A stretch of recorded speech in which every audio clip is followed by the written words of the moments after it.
History can be found anywhere, even in your own backyard. So join us as we search the land, looking for the stories that helped shape this nation.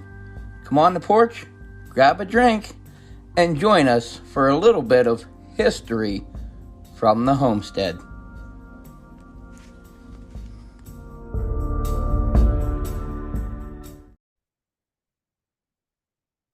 Hey there, history buffs, and welcome to this episode of the History from the Homestead podcast. I am your host, Thomas Carroll, and today we are doing a bit of a special episode.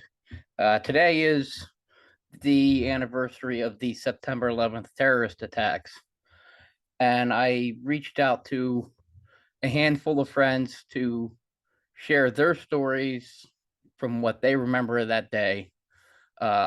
I will start off first. I'll share my own personal story, but I figure we should probably take a moment of silence to honor those that we lost back in 2001.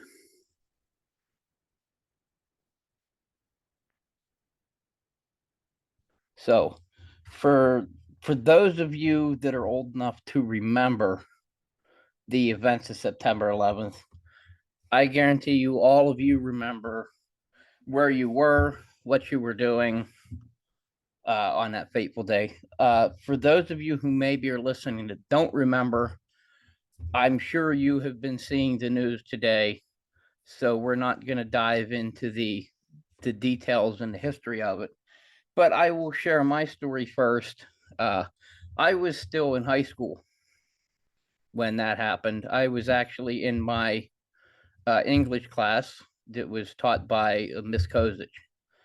And our class was right next door to the library. And our librarian, Miss Bissett, had come through the door and picked up, there was a phone on the wall. This was, in the days before smartphones. There was, cell phones were flip phones, and you still had corded phones and stuff. And she picked up the phone on the wall and was talking to somebody, I don't know who.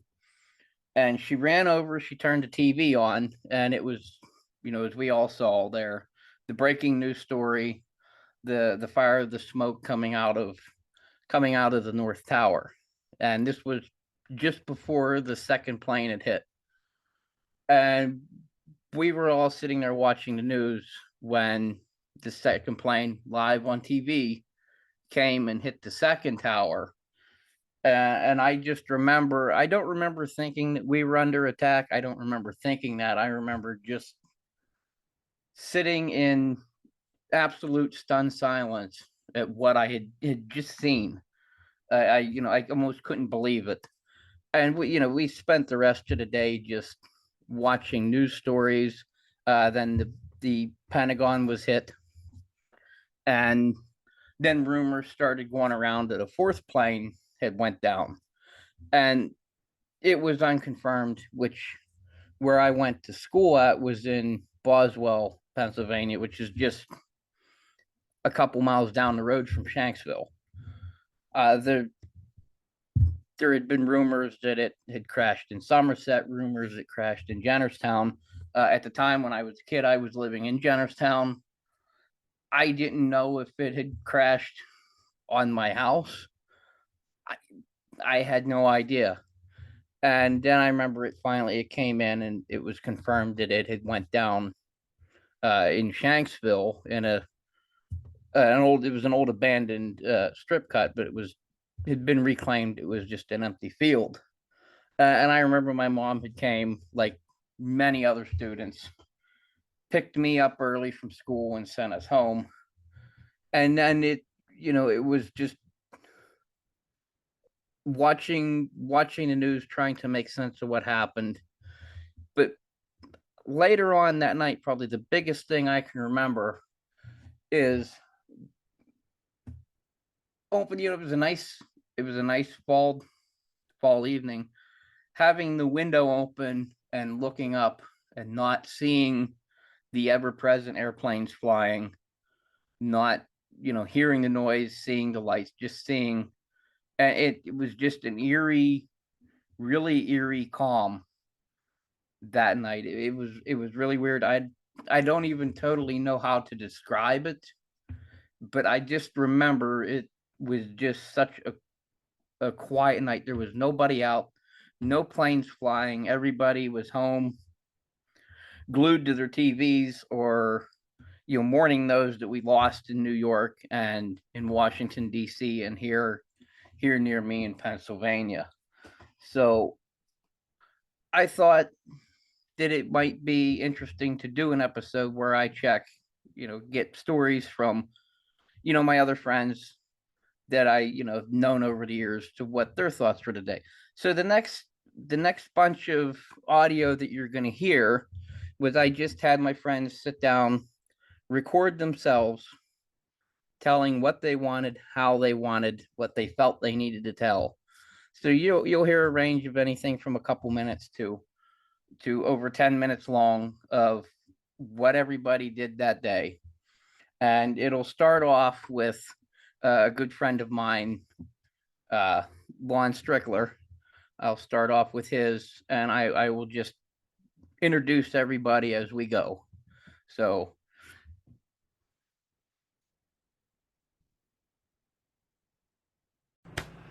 Hey, it's Lon Strickler. My 9/11 experience. Well, I guess this is about 8:30 or whenever the first plane hit the North Tower. I was on my computer working, and my wife was at work, and she had given me a call, and she said to me, she said, "What's going on in New York?" I said, "I don't know. I'm not watching TV." So I turned the TV on, and I saw that, something had hit the tower. It was on fire. So I was watching it, and I was on the phone with her when the other plane hit the South Tower. At that point, I told her, I think we were having a terrorist attack. So she left work. She was freaked out and grabbed a cab and came home. By that time, my son's school called me. He was in grade school at the time, and told me to come pick him up because they were letting everybody out. So anyway, as the day went by, of course, we're all watching TV like, everybody else. And then we found out what happened in Shanksville. And of course, before that, at the Pentagon. Now, I had a friend who died at the Pentagon who was actually in the Navy, and he died in the attack. Yeah, that was my experience on 9/11, and I hope we never have to go through anything like that again because it was intensive. So take care. the next person we will hear from is Jessica Dobner-Velpo. September 11th, 2001. I was asleep in my bed. My husband came home because he was working third shift and said that an airplane had hit the World Trade Center. And I said, on purpose? And he said, we don't know yet. So got up and went into the living room, turned on the TV, and the second one hit. And we knew then that it was definitely on purpose. So we watched the news, trying to figure out what was going on. No one, of course, knew. Then the Pentagon got hit, and it was clear that it was an attack. I went to work later that day, and we just listened to the radio, all the news that was coming out. Still no one knew anything. It was just mostly people sharing their experiences, and every customer that came in had, wanted to talk about it. They shared how they were feeling and what was going on around town, and just everybody was scared. No one was joking around like usual. It was just kind of scary. And up next is our account from Mary Golden Rebar.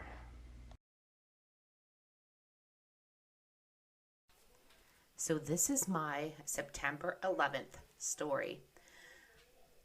I was a traveling sales associate and I sold office filing equipment, and I was on my way to Garrett County, Maryland to drop off an order of filing supplies for the health department. And it's a decent drive from here in Somerset County. At the time, we lived right off of 30 down behind the Queen Mahoning Dam. My daughter was in high school. My son was in grade school. They were both at school. I was traveling to Garrett County to, go about my work day.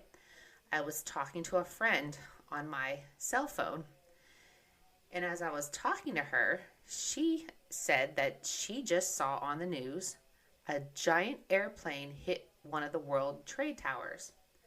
And I remember commenting that, the towers are pretty big, but the sky is bigger. How did a plane hit one of the towers? And it was weird because I got the strangest shiver up my spine, like the little hairs in the back of my neck stood up. I should have turned around and went home right then. Should have listened to that intuition. And now, if I ever have something like that, I heed its warning. But I continued on my drive, and as I was talking to her, she went, "Oh my gosh, Mare, a second plane just hit the other tower." And as I'm talking to her and we're discussing, like, something strange is happening, and, at that point I knew something weird was going down. But I still wasn't very alarmed because it was in New York City. I'm in rural Somerset County. I'm heading my way south into rural Garrett County. So it was pretty far removed from my life. Kept going, listening to the news. I'm talking to her on the phone. All of a sudden, the cell phones go dead. I didn't know what was happening. Back in that day, it was not uncommon, especially traveling through rural areas, for your cell phone to die or lose signal or what have you. But there was no signal at all. It was almost like my phone had been shut off. But okay, that's kind of weird. So I'm listening to the radio, and I'm hearing reports then of a plane hitting the Pentagon. And I'm getting closer to Garrett County. And thinking, wow, this is just really weird. I'm going to make this delivery and I'm going to go home because this is just not setting easy with me. Those little hairs on the back of my neck were still prickling and warning me. So when I pulled into the Garrett County Health Department, and at this point on the radio, that's all you could hear about, and that's all they were talking about, and the speculation that we were under attack and so forth. I walk into the county health department, and everyone's standing around the television or standing around a radio, and they're listening, and they all look very traumatized. And a girl comes running from the other room saying she was talking to her husband, and I guess they were on a landline phone at that point. And he had told her that he was a part of an EMT or what have you, and he was listening to a scanner, and he heard that they landed a terrorist hijacked 747 at the Somerset County Airport. And there's also a Somerset County in Maryland. So my first reaction was, you mean Somerset County, Maryland, right? Because I am from Somerset. I know the size of the Somerset County Airport, and there is no way a 747 is landing at that airport. So I'm just assuming that it's landing someplace else. And she said, no, the Somerset County, Pennsylvania airport. They try to land a terrorist hijacked 747. And then she says, oh, wait, he's saying that it missed the runway and it crash landed. At that point, my stomach dropped, because a straight shot in whatever direction you may be trying to land a plane from that airport, it is not far to the elementary school that my son was attending at that time and the high school that my daughter was attending at that time. I dropped that box, turned around, got in my car, and started speeding home. I needed gas. I was petrified. I didn't know what happened. I couldn't make a phone call to anybody. All I could hear what was happening on the news. And they had shut the power off in Garrett County, Maryland. So the street lights weren't functioning. I couldn't get gas there because the power was shut off. And panic was setting in. I couldn't talk to anybody. I couldn't reach anybody. All I kept hearing was the speculation that we were under fire from a foreign invader. And you know how the news likes to sensationalize things. This was a terrible thing that was happening in hindsight. But at that point in time, like, we did not know what was happening. I did not know if my children were alive. I did not know where that airplane landed. I am probably driving anywhere between 80 and 90 miles an hour on back roads the whole ways home from Garrett County. I made it to a gas station in Accident, Maryland, and I stopped, and they had the old-timey pumps that didn't involve having to have electricity or what have you. I was able to get a little bit of gas, and I saw that they had a payphone. So I made a collect call. The payphone still had a dial tone. I made a collect call back to the office that I worked out of in Johnstown. And when my office manager answered, I was in a complete state of panic at that point. And I guess they were worried about where I was because they knew I had headed that direction. And she said she was glad to hear from me. And I just started wanting to know adamantly where that plane was. And she said it crash landed. They think it's in a field off of Route 30.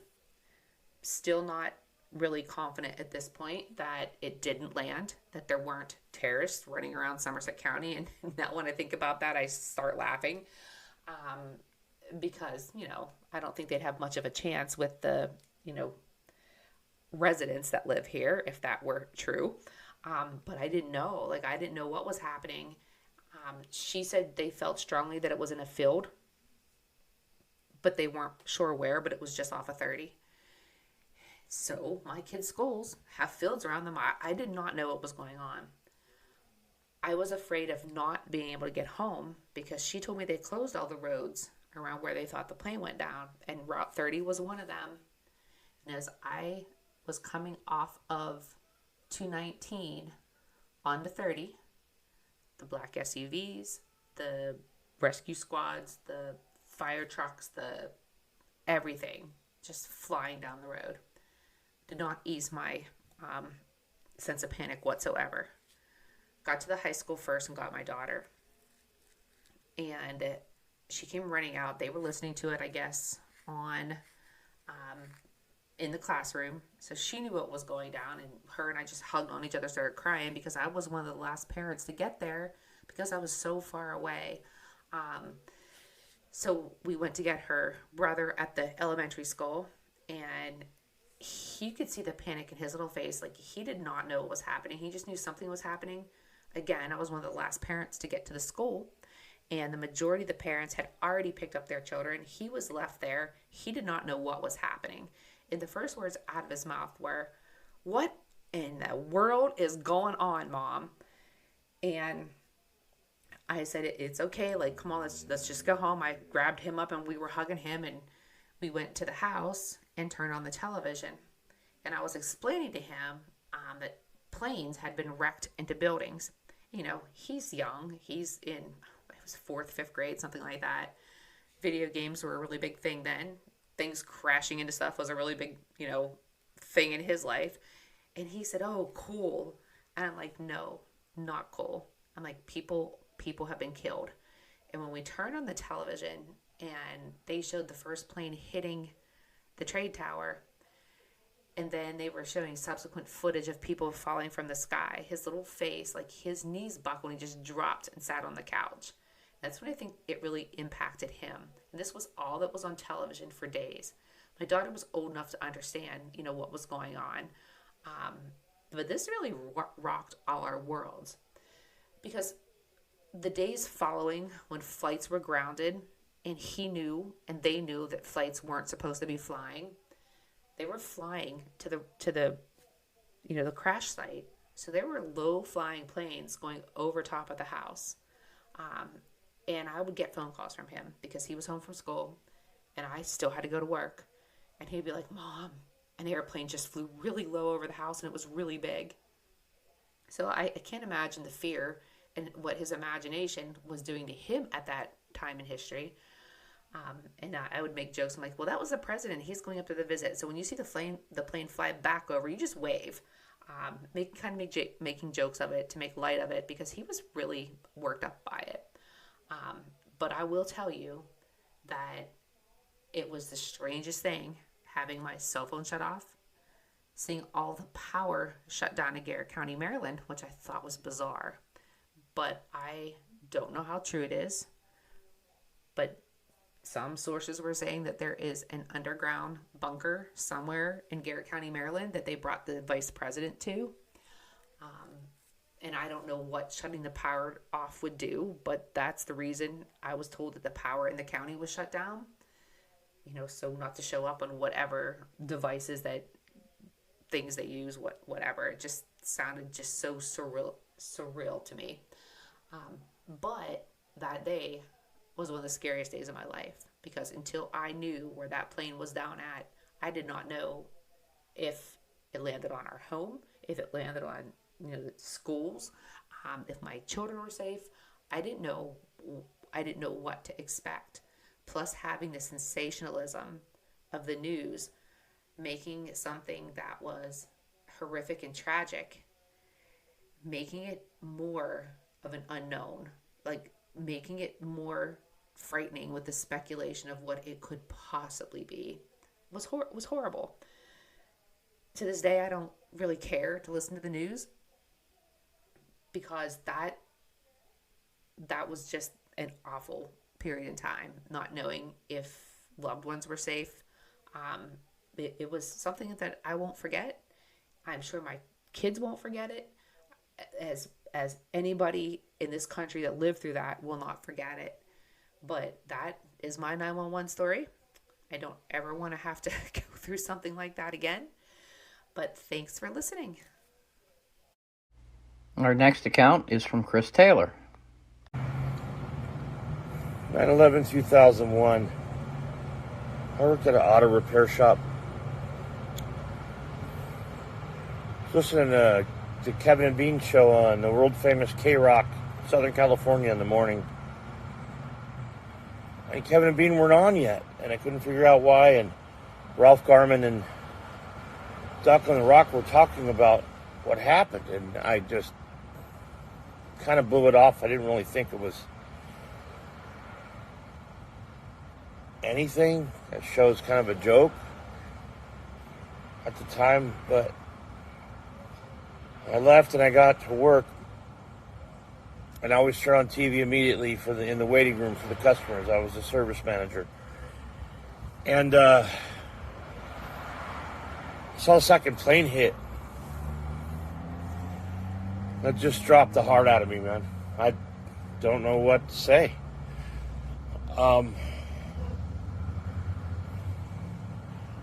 It was pretty wild. Physically seeing it on TV hit at the time that it hit, just, I don't know, man. It really screws with your head. Like, who would do that?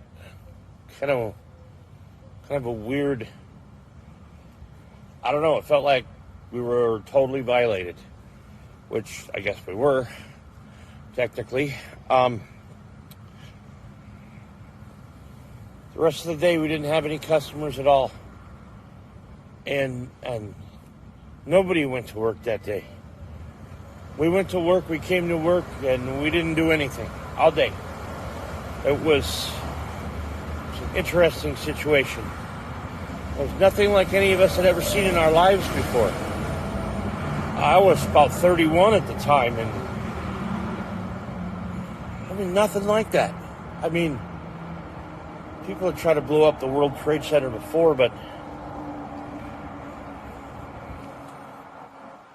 they never succeeded, because you can't do that. They needed the planes to do it, and they did it. They got away with it, and they really effed up this country, man. And I don't know, it's a variable about what I think about this country. I don't know, what America did after that. I don't think we should have, but we did.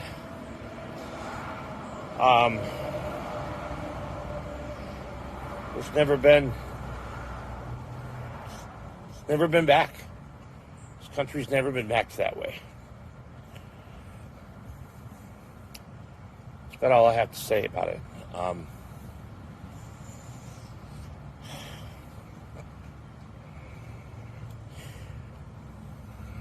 Well, tomorrow's 9/11, so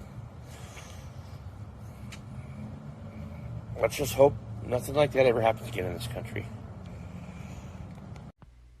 And our final account is from Bernadette McDaniel. I was 17 when 9/11 happened, and it was horrible. I mean, I was getting ready for school that morning. It was late. I forget why I was late, and my mom was taking me to school. So I was downstairs putting my shoes on, and she had Fox and Friends on. My mom watched Fox and Friends, and like they had just had a close up of the first tower that had been hit, and I couldn't tell what it was. Like I didn't really watch news. I didn't care, to be honest. I'm like, what is this weird thing that's on TV? And they were very quiet. That like nobody was saying what it was. There's no real like thing that was going on. And then the second plane came around, and I do remember seeing it and like thinking it's weird because it was so big, and it just hit into the tower, and for some reason my gut dropped. And the announcers on the show kind of were like, you know, this was not an accident. We're realizing it's not an accident. This was all done on purpose, both planes. And I'm like, both planes? And the camera finally panned out and showed it was the Twin Towers and that both of them had been hit. And it was awful. My mom came in and she saw it and she was just like, what's going on? And I told her, and she was watching it for a few minutes, and she said, no, you're not going to school. You're staying home. You're not going to school. And I said, okay. So all throughout the day, when towers collapsed and everything, we were like, I think like everyone else, we were glued to the coverage. And it was devastating. Like you don't think that something like that could have happened here. At least I never thought of it. I was, like I said, I was a stupid teenager, but it was heartbreaking. It was heartbreaking to hear the stories. It was terrible. I mean, the one that stood out to me was this lady had called her mom, and like told her she was stuck in the stairwell. She was trying to get down. She was halfway down, I think, but it was getting bad. She could hear cracking and stuff, and her mom was like, just keep going and everything. And the building actually collapsed with the woman on the phone, and the mother heard screaming, and she was there at the tower site like while they were searching for survivors and everything, and it was heartbreaking. Like what do you do?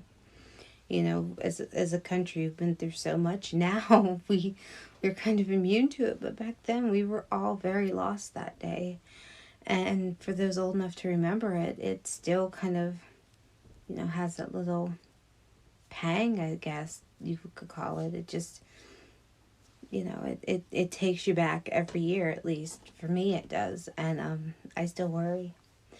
I mean, I don't think anyone that day or in the days following, when they heard a plane, they didn't like stop and look up. And it changed.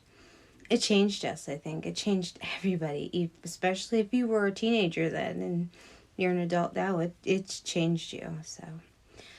But I still, my heart still breaks for the families and for everyone, you know, who had to suffer, their children, their wives, their husbands. So, and I hope it never happens again. And this many years have passed and it's still fresh. Like I can still remember my white sneakers and I can still remember the TV being in front of me, and yeah. So that's how much it's been embedded in our memory.